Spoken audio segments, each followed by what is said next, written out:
Rien n'a changé, le même rythme, la routine. Les containers venus de loin sortent toujours du port autonome. En moyenne, 2 bateaux par semaine y déchargent leurs marchandises. Pas d'angoisse particulière, d'autant que la durée d'incubation du coronavirus est de 14 jours. Le Pacifique est immense. Parmi les dockers, une sérénité, le calme des troupes aguerries. La venue éventuelle de cette épidémie n'est pas un sujet de conversation. Tous les problèmes de maladies qui arrivent, on est les premiers exposés. Les gars mettent des masques en ce moment ou pas du tout?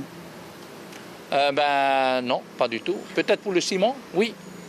On peut se protéger pour les poussières, mais pas pour la maladie. Je crois qu'il y a quelque chose qu'on peut acheter. Aujourd'hui, il n'y a plus rien. Peut-être il faut acheter des Always. Pourquoi pas? Les dockers te parlent de ce problème-là ou pas du tout? Non, pas du tout. Aujourd'hui, on n'est pas concerné. On ne regarde pas sur ce problème-là. Tout ce qu'on regarde, c'est qu'il n'y ait pas un conteneur qui tombe sur la tête. Europa Assistência ora na Graziella votre écoute. No stress dans cette entreprise d'assistance spécialiste des évassanes et du rapatriement sanitaire. Le quotidien n'a pas changé. L'information du ministère de la Santé a été donnée. Le matériel de protection pour les 70 personnes qui œuvrent dans cette structure a été distribué. En moyenne, plus d'une dizaine d'évacuations sanitaires est réalisée chaque semaine. Paris-Auckland comme destination principale. On n'a pas ressenti une particulière inquiétude vis-à-vis des patients.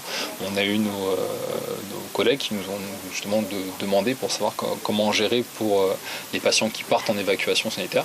On leur a informé, on les a transmis donc, les informations qui viennent du ministère et du SAMU et mis à disposition le matériel. Et donc là, on en rajoute l'onglet coronavirus et pour l'instant, il n'y a aucun souci. De toute façon, quand on arrive dans les aéroports, que ce soit en Nouvelle-Zélande, à Los Angeles ou à Paris, on est soumis aux mêmes contraintes que n'importe quel autre touriste qui passe par cet aéroport-là. À ce jour, les Polynésiens partant en vacances demandent peu d'informations. S'ils souhaitent aller dans certains pays d'Asie, l'assistance leur conseille de reporter.